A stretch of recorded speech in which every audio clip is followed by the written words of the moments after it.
Oh, football is back, baby. And so are we on this Sunday night edition of the Lockdown Corner podcast.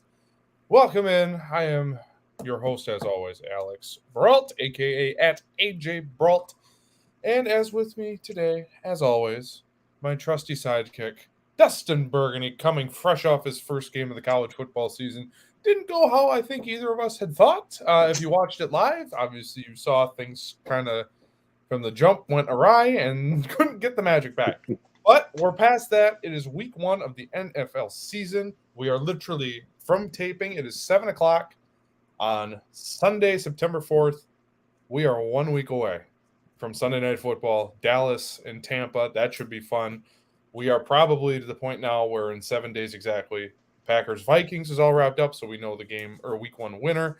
All kinds of fun stuff. We will get into the schedule when we get started here. Today's outline, if you want to call it that, we are going to go over the schedule. We're going to touch on a couple cuts from this past week, and we'll get into all that in a little bit. But first, make sure you follow us on all of these socials. New this week. Last week was activated. We're now on Instagram, folks. You can follow us on Instagram at Lockdown Corner Pod. That is at Lockdown Corner Pod. And obviously, you'll see these graphics pop up as we go through the show here. But very excited about that. We got a couple posts up there now. Make sure to check that out. Real good stuff coming. And especially now that I understand how to work 21st century technology and dabbling, just a dabble in TikTok. So a lot of fun stuff going to be on the Instagram page. But obviously, if that's new, that's cool. If you don't have Instagram, no worries. I'm sure you're watching us on Facebook or YouTube. Make sure you subscribe to both of our pages there. But enough of the chitty bang bang. Let's get after it. I clicked the wrong button. And let's get into this week's news and notes from the league.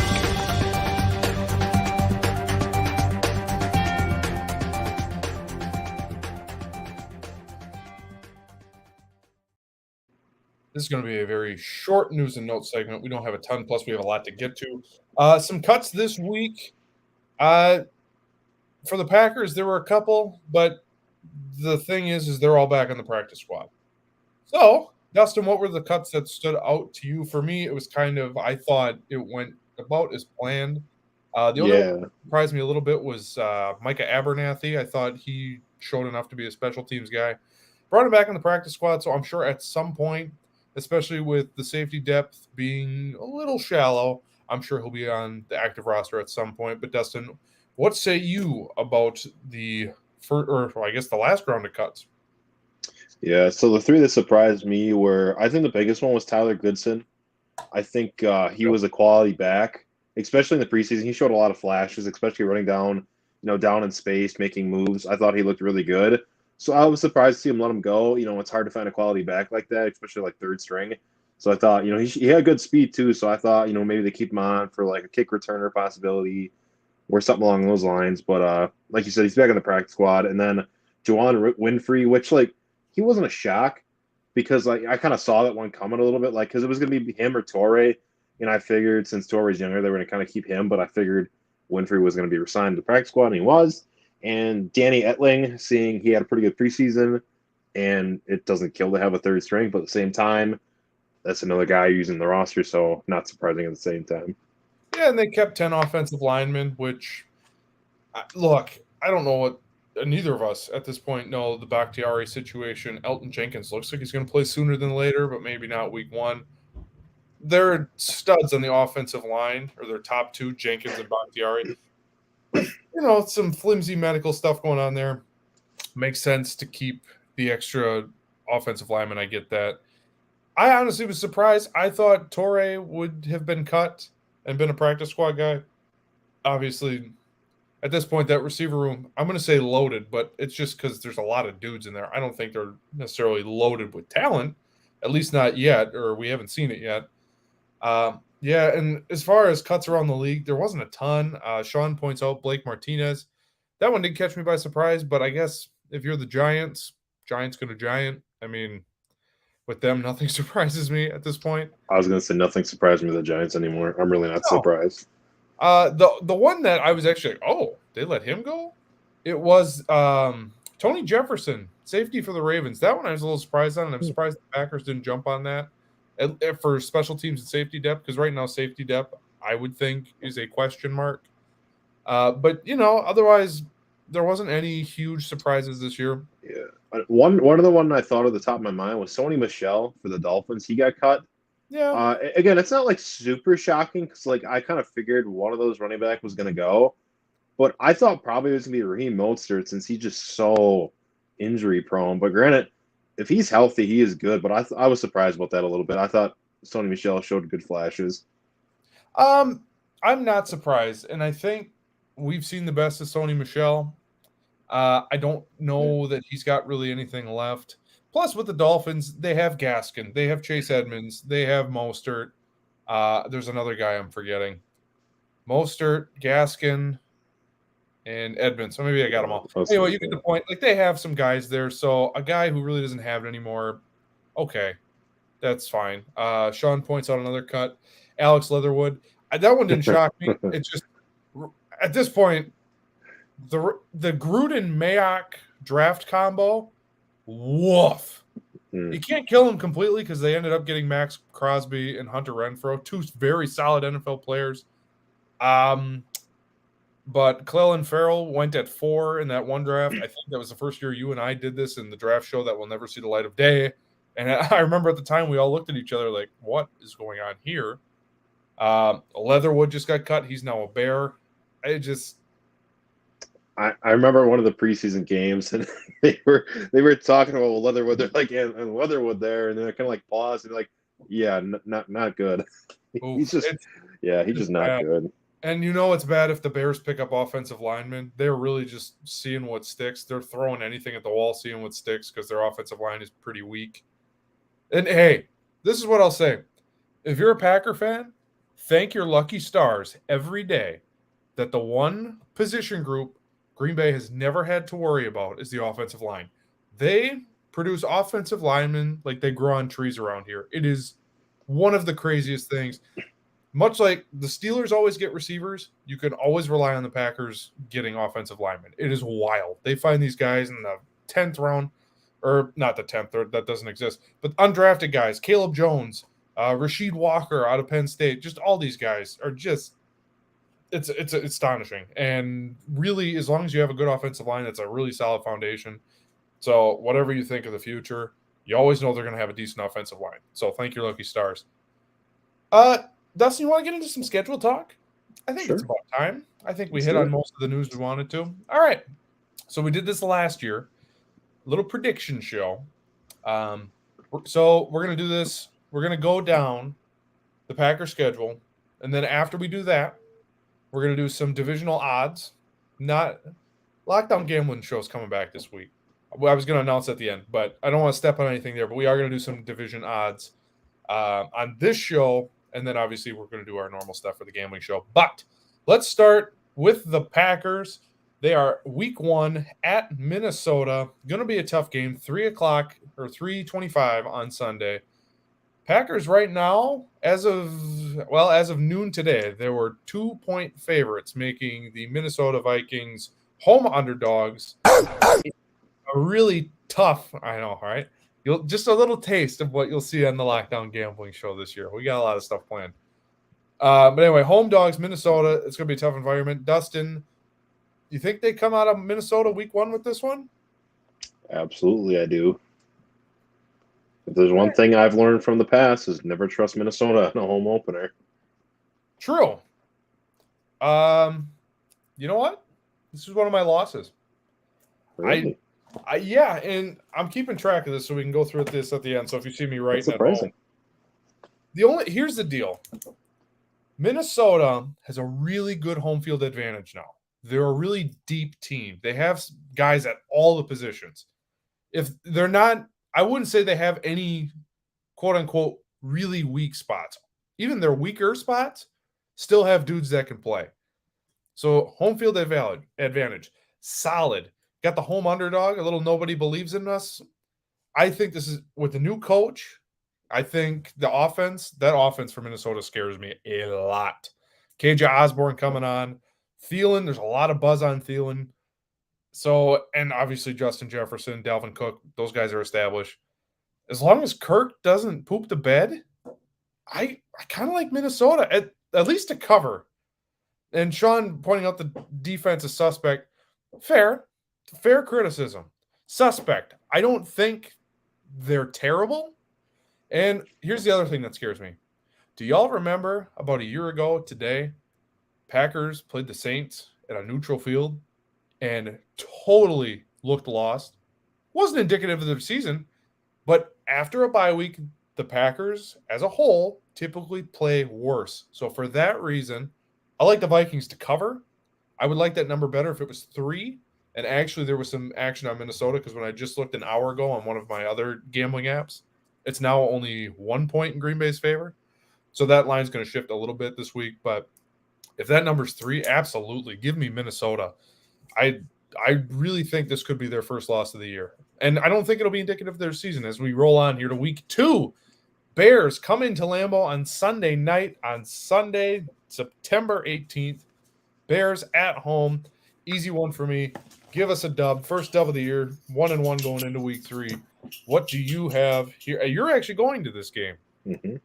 I will be there with our lovely friend Alec as well. We will be there together. Yeah, but I'd have to agree with you. I see a win here. I don't really see much of an argument. I mean, there's not much to say other than it's the Bears. I'm sorry, Sean, but I don't really trust them this year. And he says not good. Well, it depends on Justin Fields. I mean, dear God. No, honestly, dear God. No. I'm not. I don't want to have the conversation again. But if the Bears have any shot of being, I don't know, a 6-win team this year, it's gonna be because their quarterback is showing flashes. And I would have an official announcement. As of now, the for sale sign on Justin Fields Island. I have some beachfront property there that I think there's a for sale sign in the front yard. He had a good last preseason game, gave me a glimmer of hope, but the more I sit with it, and I don't think it's his fault. I really don't. I think it's a Bears thing, much like it's a Jets thing. Because Zach Wilson, is he that bad? That one actually maybe. I don't know, but the Jets certainly aren't going to help him. Bears got too much going on. They're moving stadiums. I think it's going to be a terrible year for the Bears. I'm sorry, Bears fans. And yeah, I think I'm selling my property on Fields Island. That's my official announcement. And let's move to week 3. So they are at Tampa. This is going to be a tough one too. At Tampa, the 25th of September at 3:25. This one, oh man, I'm going to put a loss here. Rodgers does not play well in Florida. That's been well documented. Obviously, that's why the Saints chose to play there with all their weather stuff going on last year. So I do think it'll be a close game, but they just have weird Brady issues that they apparently can't solve. So this one, it's in pencil. I'm going to put that one in pencil because you could talk me out of that, but I'm going to have this one as a loss. What do you think, Dustin? Yeah, this is a tough one. I really want to say loss, but at the same time, I kind of feel them slipping this game out. I'm really on the fence because I was sitting on this one too. I know I said something to you before the show. I don't know because like with everything that's going on with Brady right now, and yeah, I would agree with you. Tampa Gronk I think is a big loss. I just don't know how Tampa's going to end up this year. And that's why it's hard to kind of tell. Yeah, because they did lose Gronk. To me, that's a big loss. So, how do they look this year? Because, we don't know how we look, but they're really uncertain, especially with Brady getting really up in the age. Him kind of retiring and coming back. It's how really in it is he? This is tough. I think I'm going to give the Packers a win on this one, though. I was teetering towards a loss, but I think I'm on the win. I think they win this game. And it wouldn't shock me if they do. You can convince me that they end up pulling this game out. But looking at it today, there's a lot of history of this Packers group, or a lot of these guys in Florida. They don't play well. It's going to be early in the season, so it's still going to be really hot and really humid. There's just a lot of things I don't like about this game. So for that reason, I'm gonna lean loss. But I mean, if they come out like and look really, really good week 1, week 2, then it's an easy decision. But yeah, I guess we don't really know what we're getting out of Tampa either, because the whole Brady thing is weird too. He just took 11 days off in the middle. He's the greatest to ever do it, don't get me wrong, but it just strikes me as odd that he just left for 11 days in the middle of camp. Granted, he's been through enough camps, he probably doesn't need it, but I don't know, just something smells there. They don't really pass the sniff test down in Tampa. Yeah, that's just weird how like nothing was disclosed about it either. Like it was really like hush hush, and they just kind of didn't talk about it. Which makes me think there must be like some family stuff going on. I don't know, because I kept hearing divorce. That's what I kept hearing. But how true is that? I don't know. Well, and that I can see how someone would connect the dots that way. His wife has been trying to get him to quit for the last 10 years, and he's won 4 Super Bowls since then. So I mean, he's had a whole other Hall of Fame career since she told him to hang it up the first time. So it makes sense. The Masked Singer thing, I don't really buy that at all, but I mean, who knows? Maybe. So I don't know. But then, so they go to Tampa, and then they go to Brady's former team. Well, they don't go to him. They come back home and play the New England Patriots. That is also a 3:25 game on October 2nd. This one I have is a W. Everything I've heard on the New England Patriots has been terrible. Matt Patricia is their offensive coordinator, and actually he's not even the offensive coordinator. He's a co-offensive coordinator. That's not going to go well. As much as I believe in Mac Jones, I just think it's going to be a disaster. So give me a win at home against New England. I'm right with you. I got really nothing else to add on that one. Yeah, I have not heard one good thing yet from Patriots camp. This is going to be a fun one. Week 5, a quote-unquote home game. Green Bay heads across the pond to England, governor, and plays the New York Football Giants at 8:30 a.m. Central. Dub. I know it's a neutral field, but I think the Giants will be a touch better. But even a touch better for them is still not great. So pretty easy. Give me the G-Men. Or I'm sorry, give me a win against the G-Men is what I mean. I was like, hello? Yeah, no. That's on me. I apologize to everybody. I'll hit myself with the sound. Yeah. Nope, that was my bad. No, they win against the Giants. If they lose, then we got big issues. Thank you. Yeah, I agree. It's the Giants, so Packers all day. Yep.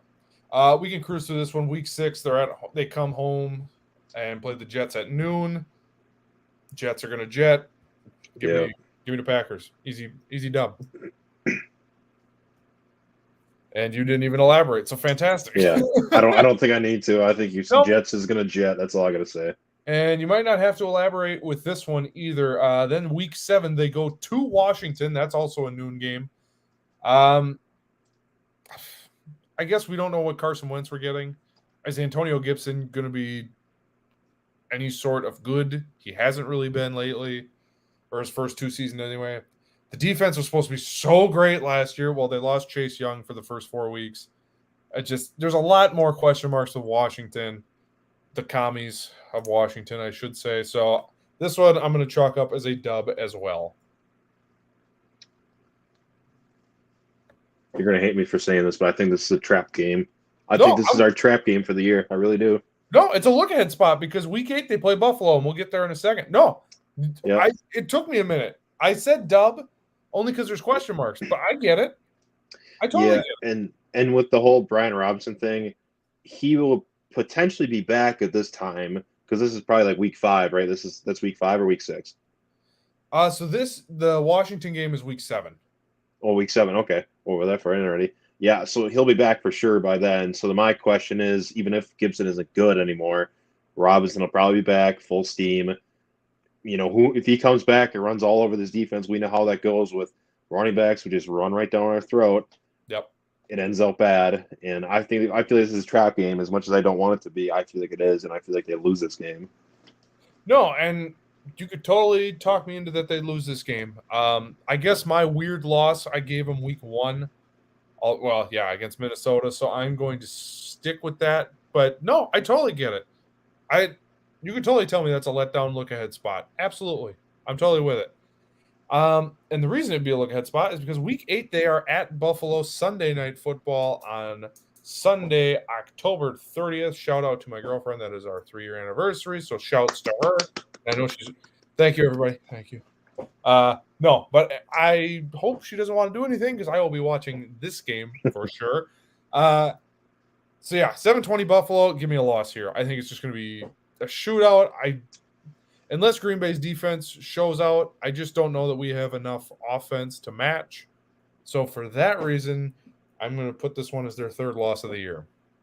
Yeah, I mean, Buffalo's just too good. I think they got too much to offer, and we can't counter it, so I think they take this one. Yep. Rolling on. Week 9, they go to Detroit for noon. That is November 6th at Detroit. Detroit's kind of been a house of horrors for Green Bay, it seems, the last, 5 or so years. I do think this is a get-right spot for them, especially coming off a loss to Buffalo, as we both predict. So I think it'll probably be closer than people think. And I think Detroit's going to be kind of feisty this year. But give me a win here. Yeah, I'll go with win here, but in pencil, because you could talk me out of it. Yeah, I agree. I think win there. I think it is a very close game. I do like. I've been watching the Hard Knocks. I don't know if anybody else has been watching the Hard Knocks with Detroit, and I do like Detroit. I think they're a feisty team. I think they're going to stick with every game, and I think honestly, like last year with them, if you're going to bet on them, I would not bet against Detroit. I would bet for them because they're going to cover a lot. Dan Campbell's coming for your kneecaps. We all know this. But yeah, no, you can talk me out of it for sure. Let's roll on. So then next week it should be a fun game. Homecoming for Mike McCarthy. Dallas rolls into town on November 13th. It is a 3:25 game. At home, Dallas doesn't seem to play Green Bay very well. I think this could be a McCarthy overthink job. I think Green Bay takes care of business. The Dallas thing, I don't know that they have a lot of weaponry left. They have CeeDee Lamb and whatever's left is Zeke. I think Zeke has a good year this year, at least for fantasy purposes. We talked about that last week. I don't know that Dallas is going to play well, and now it's going to start getting cold. So give me the Packers here to win at home against Dallas. Yeah, I agree. I like the Packers in this one. Obviously, Dallas just never comes into town and plays well, so I think that alone will kind of say it. I think Packers win. I think it's a close game. I really do, but I think the Packers win. Yeah, I'm with you. Then we roll on Thursday night at home against Tennessee. I don't like Tennessee at all this year. I think they got rid of a lot of weapons. So for that reason, at home, short week, no place to be. No place you'd rather be on a short week than at home. So give me Green Bay here to beat the Titans. Yeah, I think I'm going to go win too. I think they got rid of a lot, and I just don't like Tannehill. I think that's one of the season. I think there's a good chance that Malik Willis will end up being the starter at this point in the season for him, but that's just a hot take for me. That's a hot take. That's a hot take. I vehemently disagree. That's okay. Hey, we don't have to. It's a hot take. That's why it's a hot take. It's a take, man, because let me tell you, he looked like he just won. Any excuse I have to work that in. I'm so happy that I found this little DMX thing. No, he looked terrible. I thought in preseason he could run really well, cool, but I didn't see enough from him to make me go, oh, Malik Willis. Oh, and Ryan Tannehill. Ryan Tannehill makes you go, ooh, Ryan Tannehill. No, you know what Ryan Tannehill is? Ryan Tannehill is Alex Smith. He's just a clone. He'll run a little bit. He'll hand the ball off. That's kind of disrespectful. Team Tannehill or Team Alex Smith? I'm Team Alex Smith. I think Alex Smith is days better than Ryan Tannehill. Honest to God, maybe I can look up their stats here if you can stall for a minute. I feel like they're the same exact guy. I don't feel like they are, though. All right, stat look. Okay, give me a case for Alex Smith while I look up their stats. A case for Alex Smith. Yep. I mean, do I have to make a case? Like, I guess just look up the stats. Well, I'm trying. I was trying to get you to stall. Thanks for being a good teammate. No problem, man. If you're gonna Oh, put me in the spot, I'm gonna put it right back. all right. So for his career, let's see. His Let's see. career averages. So you're looking. Oh wait, this is not. So this is total. I just want. Okay, well, we're doing this live, folks. This is the danger about doing it live. I did not expect to get into an Alex Smith debate tonight. So, all right. Well, his career numbers, he played, let's see. Oh boy, I can't do math.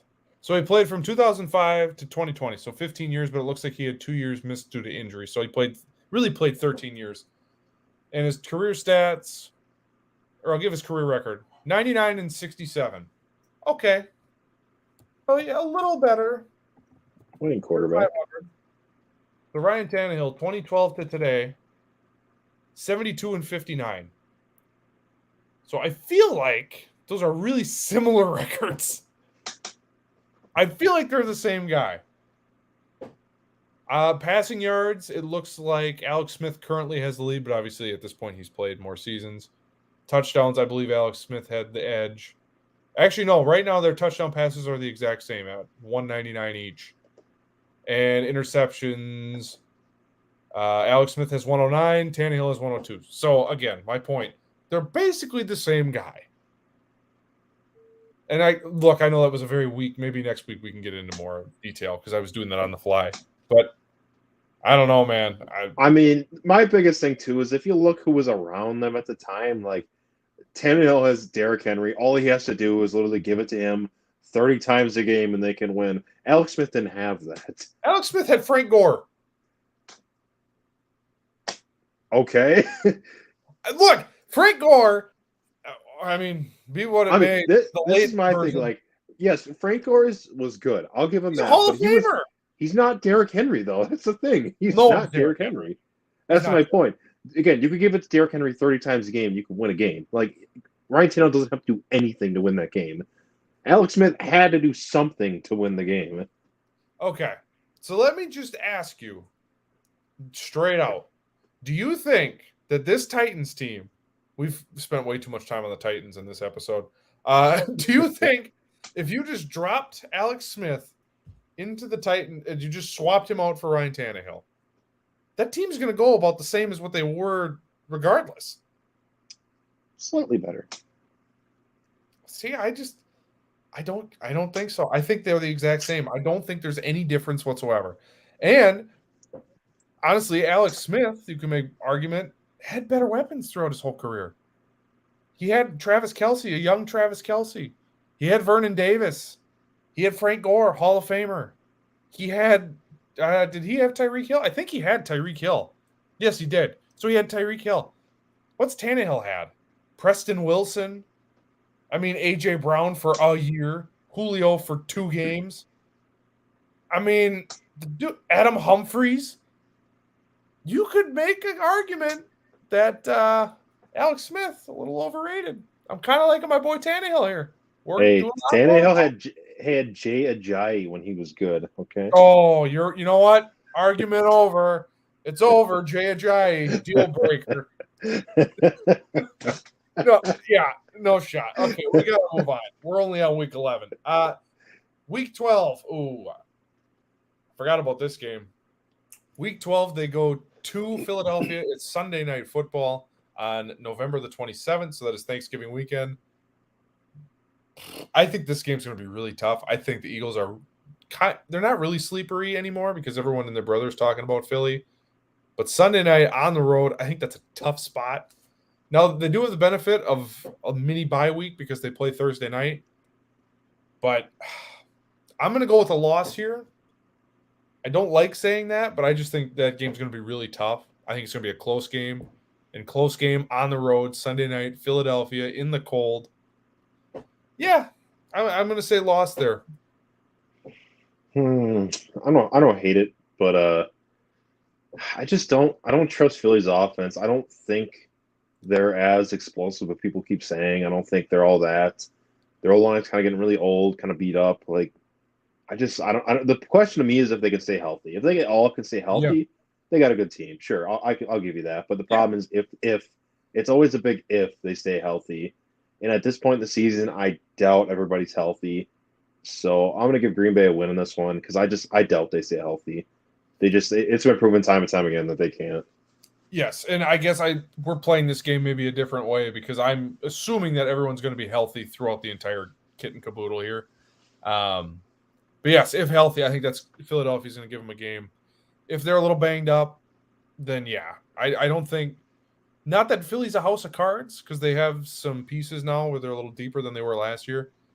But if all of a sudden you say, "Oh, Jalen Hurts is out and Gardner Minshew is now their quarterback," okay, and yeah, so it's a loss, but.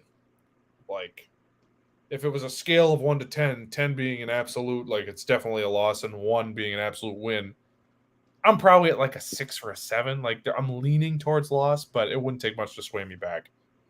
Then next week, week 13 at Chicago. That looks like a noon game. So at the Bears, he owns them. Dub. Easy money. Keep it rolling. This is also a podcast, so it is better if you talk. Well, I mean, again, Rodgers owns the Bears. Bears aren't very good this year. They're kind of a shipwreck. And I would imagine at this point in the season, again, they're banged up with the little they have. And if they have to go in the depth at all, they're really going to struggle. And on top of it, say if Justin Fields isn't having a good year, then kind of team morale is down. Yep. It's all kind of just a shit show that all kind of unravels at that point. Team morale at this point seems like it's down, and we didn't even start yet. Yeah, that's why, who knows? Did Roquan Smith even get all that figured out with the team yet? I didn't hear anything about that. Last I remember off the top of my head, I believe he was practicing again. I don't know that as a absolute fact, so take this with a grain of salt. I believe he was practicing. He wasn't thrilled about it, but I believe he's playing. But an unhappy linebacker, I mean, I don't know that that's going to make much of a difference in their overall season. They have 0 weapons. They have Darnell Mooney. Cool. Cole Kmet, fantasy sleeper. Well, that's because there's no other tight ends. You could have made an argument for like Noah Fant or something. If so, you know what I mean? Like if people are like, "Oh, Cole Kmet, I kind of like Cole Kmet." Well, you could say, "Oh, Noah Fant for Seattle." Oh, I mean, okay, great. So, yeah, they have 0 weapons. At this point, they might kind of be broken. So, yeah, easy money. Then week 14 is a bye. So then after the bye, Monday Night Football at home against the Rams. I'll keep this one short. Stafford never plays well at Lambeau. McVay hasn't seemed to figure out Lambeau. For that reason alone, home off a bye. Talented team in the Rams, sure, but they have Super Bowl hangover written all over them. I actually put a bet in today for Thursday because Thursday Night Football this week, the first game is Bills at Rams. Rams were a bit of a home dog. They were 2.5-point underdogs. So I took the Rams. I think it's going to be a shootout. Maybe Buffalo wins it, but I don't know. Home dog, Super Bowl, first game after the Super Bowl, or something kind of sexy about that. But I think this team's got Super Bowl hangover written all over them. Yeah, I'm gonna have to agree with kind of what you said there. I think they do definitely have a Super Bowl hangover possibly coming for them. And I don't know how I feel with that team with Stafford and his elbow and everything. And I know like all the Rams fans are defending they showed one video of him throwing a deep ball. It's like, okay, that's one deep ball. Like, how does he feel after like 40 of those? Like, I'm sure he probably doesn't feel good anymore. It's like it's a genuine concern is his elbow. It's considering like his arm angle that probably does affect him. And who knows what he's got going on. That's a big concern, especially in the cold at this point. Like, it could have a real effect on him throwing the ball. So, yeah, I'm going to go Green Bay. So, and actually funny you mentioned that. So, today, Sean McVay came out, said quarterback will be ready to go for week 1 after offseason concerns with no limitations. So, they apparently feel pretty comfortable with where he's at. So, we'll see. But anyway, then we roll on to Christmas Day. It's at noon. In Miami. So the Packers lose one stupid game that they shouldn't every year. I'm going to take this one as that one and they just poop on everybody's Christmas here. Again, it's in Florida. I think the Dolphins are going to be massively improved. I don't know necessarily how much to believe in Tua. I would like to believe in him. I've always kind of admired him and his playing style. I was not that I ever root for Alabama football, but I was kind of rooting for him individually to do good. But anyway, long story short, I think they lose this game in a really dumb fashion. Christmas Day in a hot environment. Something just stinks about that game. So for that reason, and maybe it's just all the cocaine in Miami, I don't really know, but something smells fishy. And for that reason, I'm going to say this is a really dumb loss on Christmas Day. Yeah, I painfully say it, but I think I'm gonna have to agree there again with you. Not just to agree, but I genuinely think that. It's just like you said, they got that one game. I had Washington the game. I thought that's a trap game. No, that's not just like a stupid loss. But they have a trap game and they have a stupid loss every year. Yep. And I haven't had my stupid loss every year, and I can definitely see this being the game. It's Christmas. Yep. A lot of distractions, a lot of other stuff going on. They could easily come to this game not ready, thinking they're going to walk over Miami, thinking they're not a good team, and they can easily get beat. Yeah, and that's where I'm at with that one too. Then week 17, it is New Year's Day against Minnesota at home. 3:25 kickoff for that one. I'm going to have them split. I'm going to take the Packers in this one, I think, at home against a dome team and Kirk Cousins on the road at Lambeau. Don't like that combination at all. So for that reason, give me the dub against Minnesota here in week 17. Oh, excuse me. Sorry. I'm very old. Getting sleepy here. Problematic. Thank you. Anyways, continuing. Yeah, I think Vikings coming to Lambeau in the cold. Obviously, they're a dome team. I think they take the win on this one. It's close. I do kind of want to give the Vikings the edge because honestly, they have came to Lambeau and played pretty well in the past couple of years. It's been pretty close games, but I think they pull this one out just narrowly. I think it'll be a good game, but I think Packers take it. Yeah, and I agree. They can make this a game, cool. But typically, if Minnesota plays well here, it's typically September, October. I can't remember a lot of scenarios where they came here in like November, December, and totally balled out. So that also puts my mind at ease. And finally, there's no time set for this game yet, but week 18, they played Detroit at home. I think they got this one. Detroit historically has not played well at Lambeau. Jared Goff at Lambeau in the freezing cold. No worries. They cruise. But I say this assuming they need this game. Because if they don't need this game, then you can convince me that this is just a throwaway. Jordan Love plays in the cold, and then things get kind of messy, blah, blah, blah. So assuming they need this game, which I'm going to give them a win here, bringing what I think their record will be to be 12-5. So I'm going to give them the win. I'm going to give them 12-5, assuming they need this last game against Detroit. So I'm going to have to disagree with you. I think Lions win this game. I just think I think I have them at 13-4 if they lose this game. Correct? Yes. So if I did my math right, yeah, because I just assumed that you had a win for that one, so I put you in as a win. So yes, 13-4 is your predicted record. Yeah, I just think they could 13-4 could possibly take the North or the NFC, excuse me, could possibly take the NFC. So I think they may not play this game, depending obviously on what's happening. Even if they do play this game, I still think there's a chance that Detroit come out on the top of this one. I think obviously history's term to repeat itself, and the Lions could easily take this one. I can easily say it. Oh, and sure. I think the Lions are going to be way friskier than people think.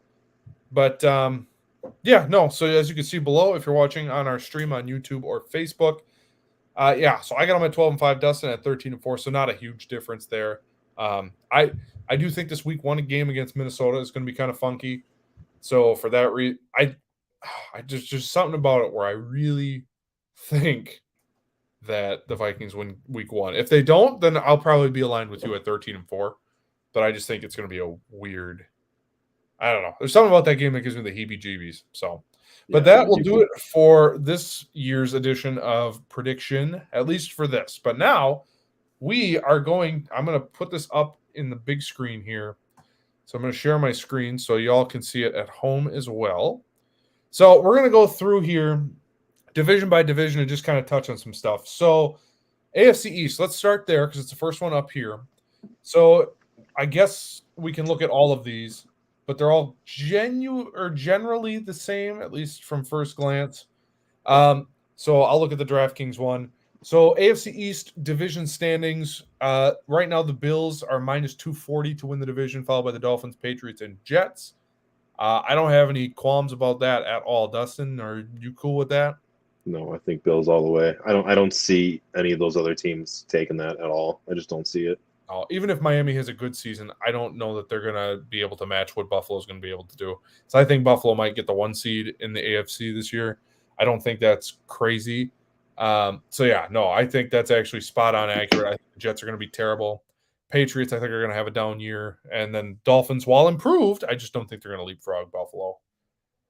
So we will roll on here to the AFC North. It looks like all of them have the same kind of alignment here. Ravens are plus 140, followed by the Bengals, Browns, and Steelers. I guess the only I was gonna say the only one I would maybe flip would be Steelers and Browns, but then I'm trusting Mitch Trubisky, and I don't really want to do that. So I'm actually okay with how things line up here. You could talk me into the Bengals, though. If I were betting on this, and I'm not, you could talk me into the Bengals. That's a decent value, 170. I do think the Bengals are going to be better. I get some vibes. I'm trying to think. Like 2009 Packers almost. Like it felt like the Bengals got to the Super Bowl a year earlier than they should have last year. They have a lot of cohesion on that team. I think the Ravens have a lot of question marks between their receivers, their running back depth. I do think they're going to be better than people think, but I kind of like the Bengals here. Yeah, I was just about to say I would take the Bengals over the Ravens. I would definitely flip those. I could see how people think the Ravens would take this division, but with Lamar being unhappy with the contract situation, I feel like that easily can kind of loom over to the season and kind of affect everybody else, affect morale. I just kind of don't like that whole situation going on in Baltimore right now. So I'd have to go with the Bengals, seeing everyone is kind of happy there right now. Everyone's good, kind of at peace. So that's what I can see being a problem down the road. Absolutely. I'm with you. So far we both have Bills winning the AFC East. We both have the AFC North going to the Bengals. Oh boy, everyone's least favorite division, the AFC South, is next up. So the Colts are pretty heavy favorites right now at minus 130 to win the South, followed by the Titans at plus 175, Jags at plus 750, and the Texans at plus 3,000. No questions for me there. Maybe I can see a world where Jacksonville leapfrogs Tennessee, and Tennessee has the season from hell. But for right now, I kind of like how that looks. I will take the Colts here, I think, to win the South. I'm gonna have to agree. I like the signing of Matt Ryan, or the trade for Matt Ryan, excuse me. I really do like that. I think he'll be a great addition to their offense. And I think their offense is going to start kind of booming now, where they can kind of do everything. So I'll take the Colts. Yeah, I think everything else. I don't see the Jags bumping over the Titans as much as I don't like Ryan Tannehill. I just don't see that happening. I don't think the Jags have it in them this year. And you could be right. I'm just saying, my point was there's a world. Yeah. Tennessee, Derrick Henry gets hurt again. They have no other weapons. I mean, the receivers, Treylon Burks was kind of a hot mess in preseason. I think eventually he'll figure it out, but for right now, he looked like a disaster. So lack of weapons everywhere and an injury history to your star running back. There's a world where Jacksonville all of a sudden figures it out with ETN. Lawrence kind of figures it out. There's a path. I don't know that I would bet on them to win the division, but at second place, there's a world, I think. Anyway, let's roll on. This is probably going to be the most fun division. The AFC West is absolutely loaded, and the odds reflect that. So the Chiefs are plus 175, Chargers plus 220, Broncos plus 260 after they acquired Russell Wilson, and the Raiders at plus 650. And the Raiders had a very active offseason with Devontae Adams. They gave Carr an extension, and they're fourth, and that team is pretty good. So I'm going to go – I actually kind of like where it's at right now. I like the Chiefs, I think, more than most people. I'm kind of all in. I do think Tyreek getting out of town might actually be a good thing. it sounds like he was begging for the ball an awful lot. So there was a lot of forcing going on. And he's explosive. And I think he's going to do wonderful in Miami. But I really like the Chiefs this year, and I can't really explain why. The MVS thing scares me. We've witnessed it for his whole career to this point, and not great. Well, I shouldn't say that. He's very boom or bust. Juju rebound, Clyde now the full workload. Yeah, I like the Chiefs here. So Chiefs, Chargers, Broncos, Raiders is good for me. What say you? I'm gonna have to disagree here. I think I like the Chargers here. I really like the Chargers. Yeah. Mainly because Khalil Mack, J.C. Jackson, the defense for them should be stacked. Yeah. And I know we've been saying this about the Chargers for years, and like someone pointed this out to me, well, I've been saying about the Chargers for years. Well, this is the year that they should have everything. I mean, everything stacked.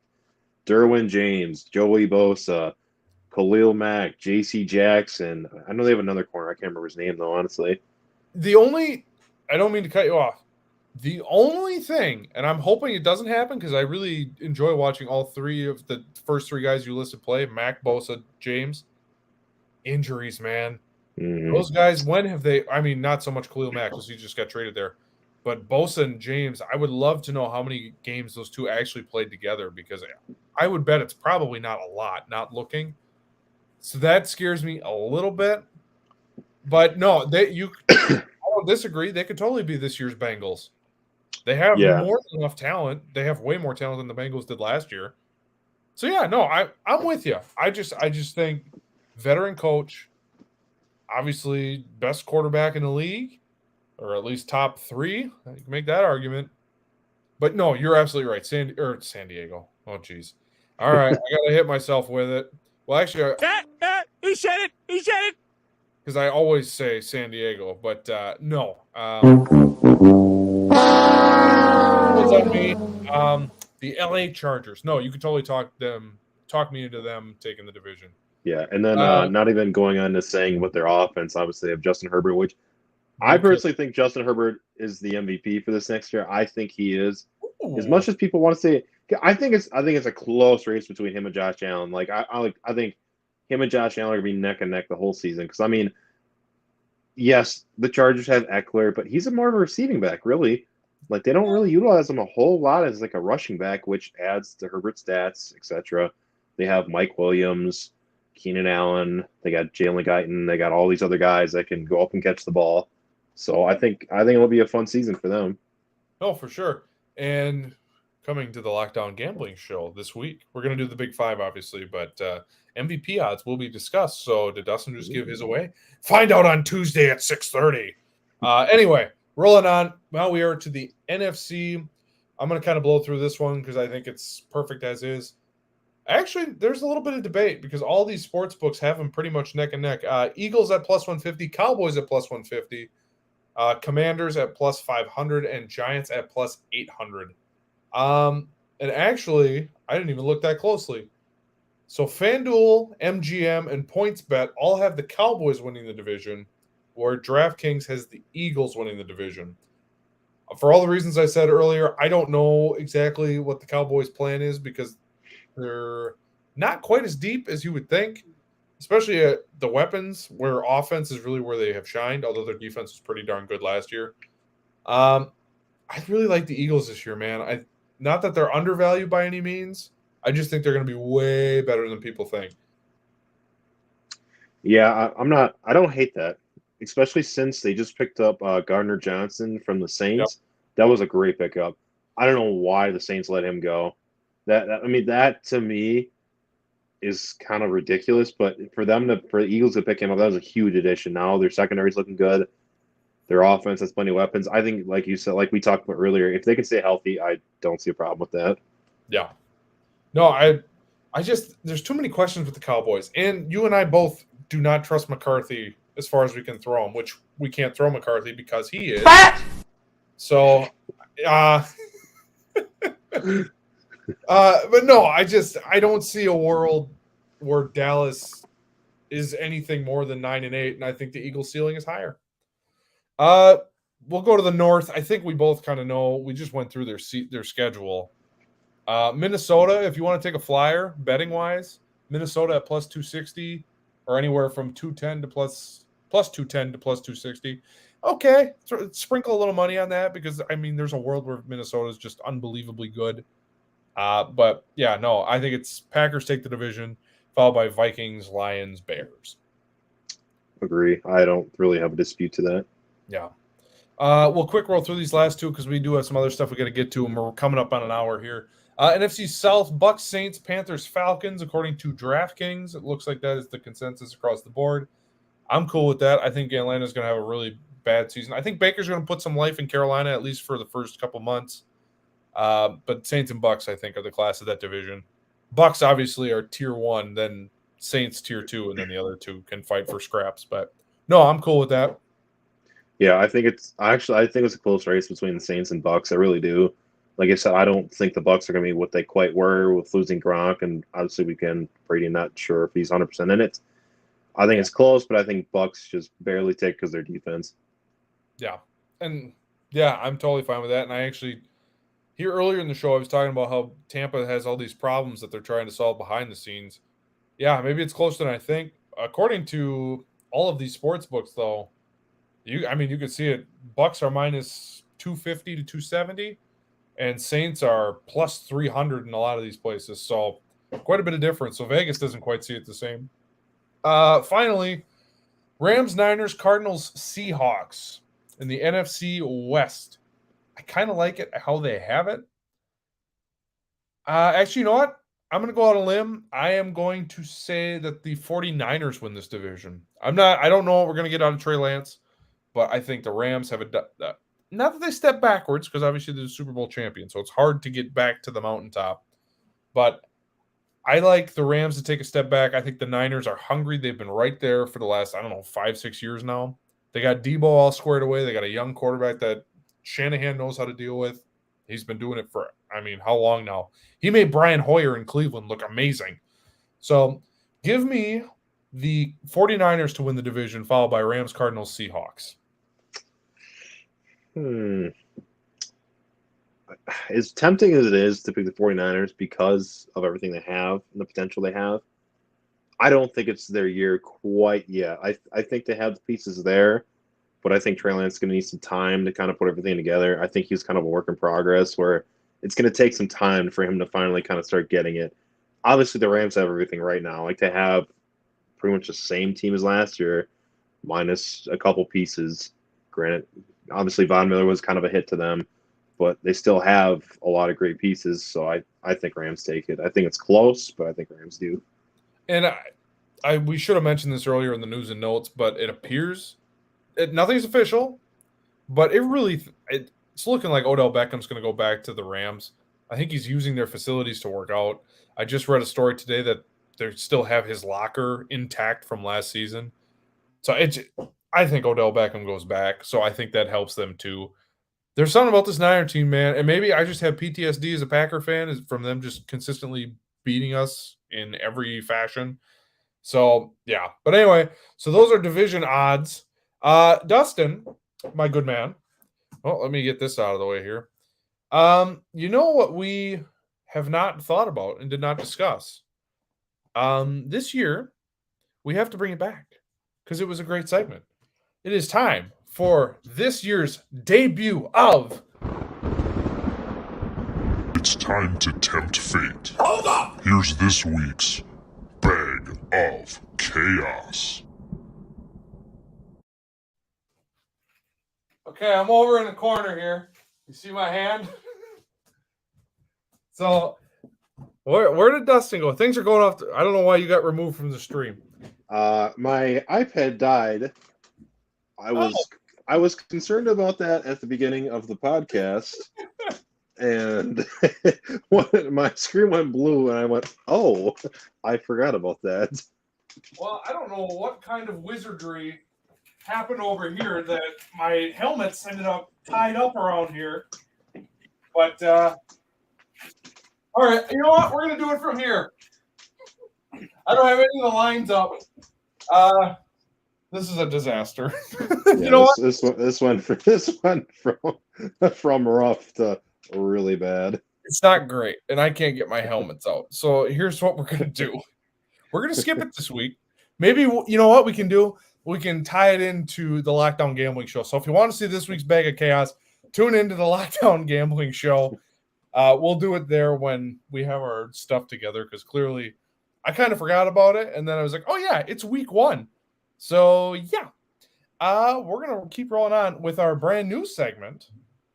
We debuted it a few weeks ago, but now we have imaging for it, and we're going to have fun with this. So we are going to do our second edition of In Other News. I got great news, guys. Hey, news.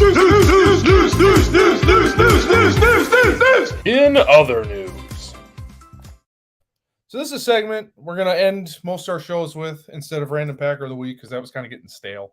So we're going to go through the whole world of sports, every single sport, or just news in general. If there's a funny video or TikTok, we're going to share it here. We're going to react live to it. So, Dustin, I have not shown you any of these, so these are going to be all brand new, so you can get your live reaction.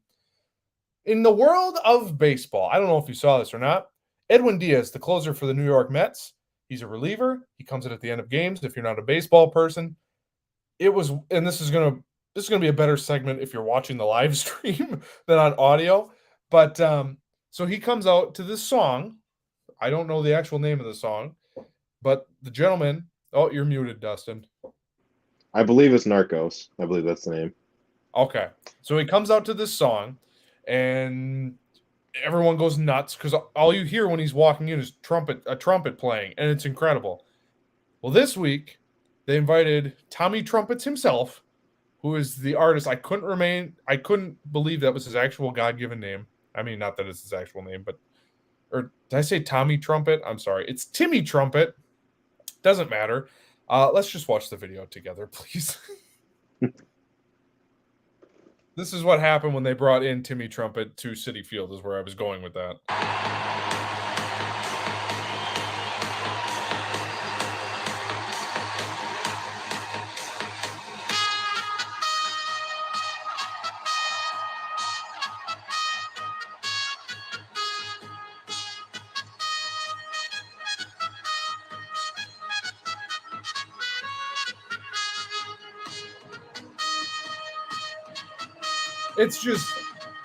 It's one of the most incredible things I think I've seen, especially from a closer in baseball, where, you know, baseball is quote unquote dying. That video courtesy of SNY.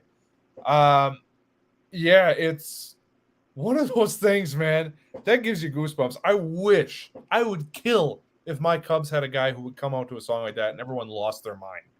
Rizzo had a little bit of that with Intoxicated. That song is an absolute banger. Check that one out. I think his name is Martin Selvig or something. That song is awesome. And people will clap along and get excited. There is nothing quite like that. Yeah, it's definitely hard to replicate that. And yeah, imagine coming out to that. That would be chills. Oh, it's so cool.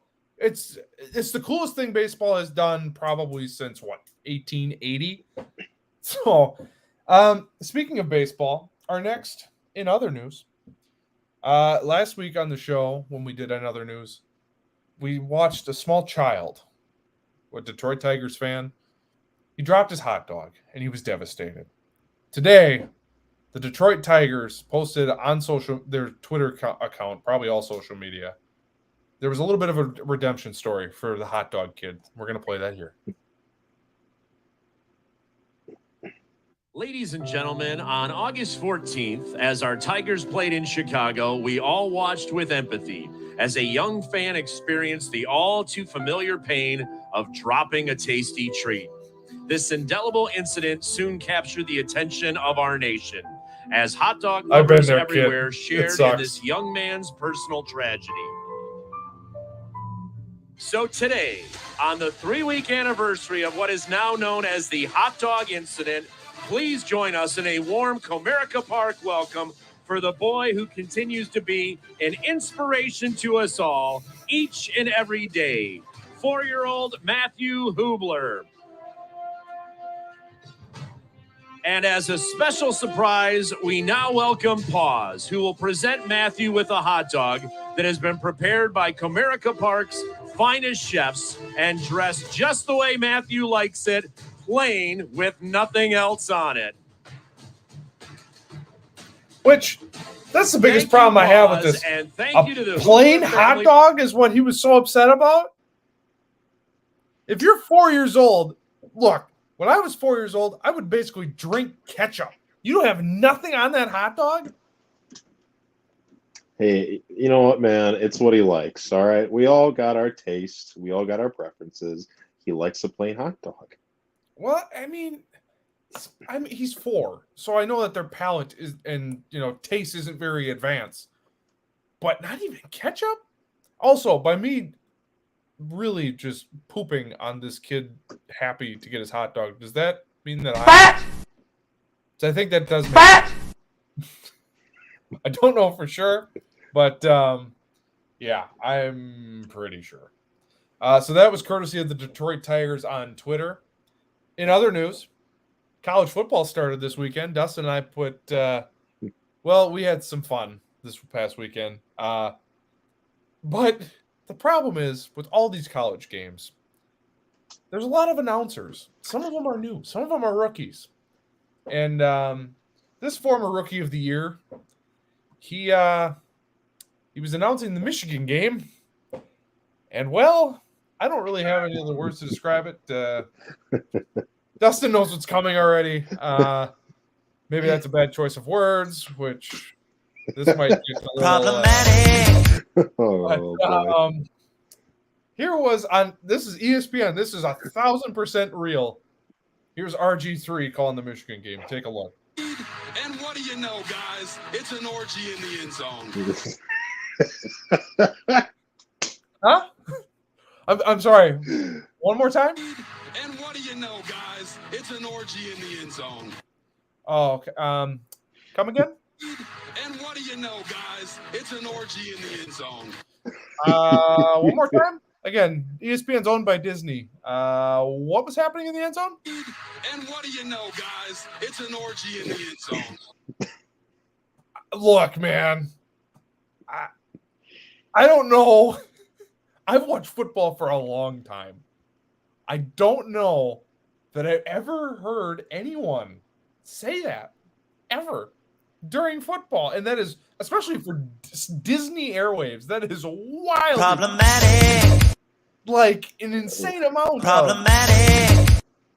That is unbelievable. And you cannot write this stuff. That clip courtesy of John Boy Media and obviously of ESPN. I mean, I wonder what he was thinking, like when he said that. Like what came to his mind? Like, yes, this is a great choice of vocabulary to use at this moment. Like, yes, this is the perfect word. there are Freudian slips. Sure, I'll grant you. But holy moly, that's rough, dude. What? In other news, let's just keep rolling on here. This also made me laugh, and this is our last of the day. UNC, North Carolina, and Appalachian State play one of the most fun college football games last year. Wow. Last week. Wow. Again. Jesus.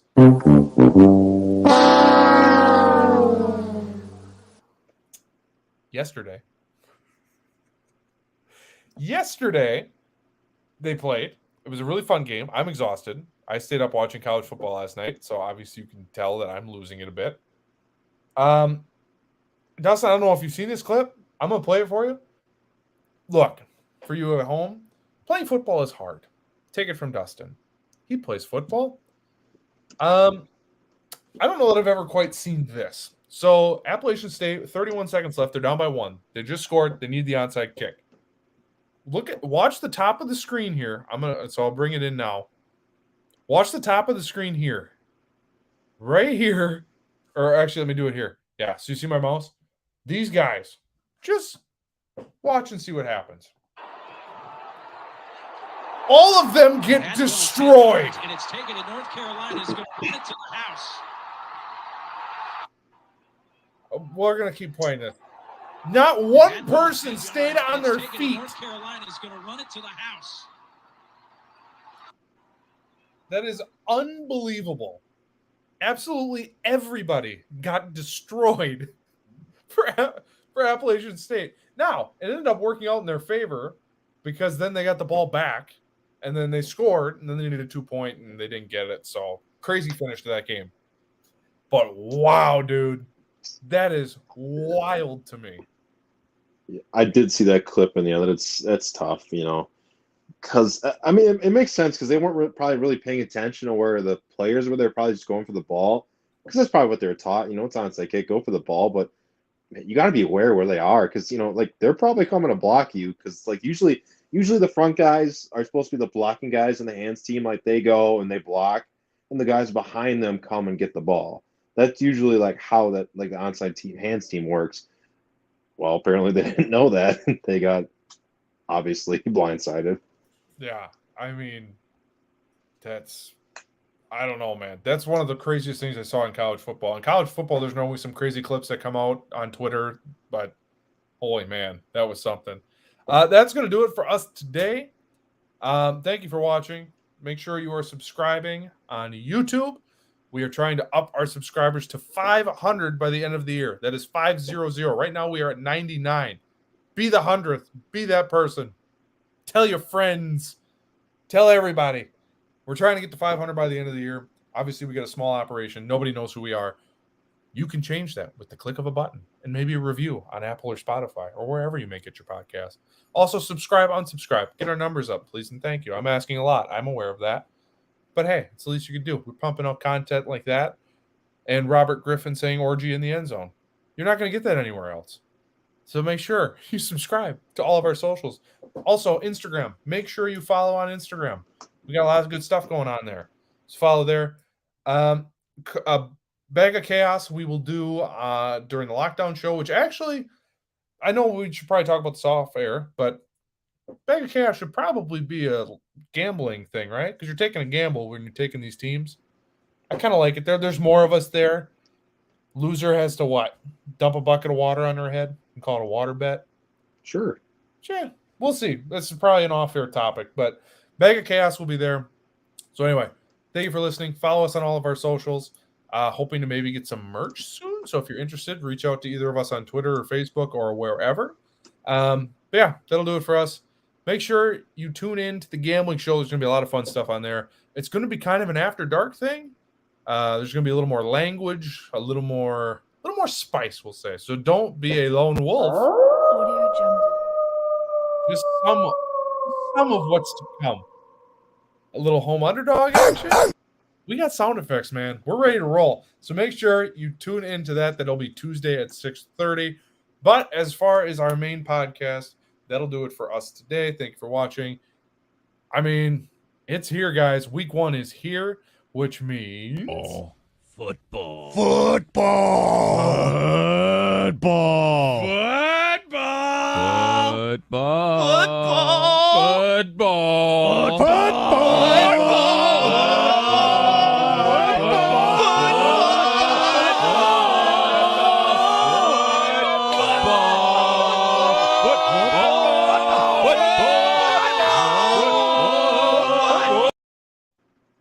Thank you and good night.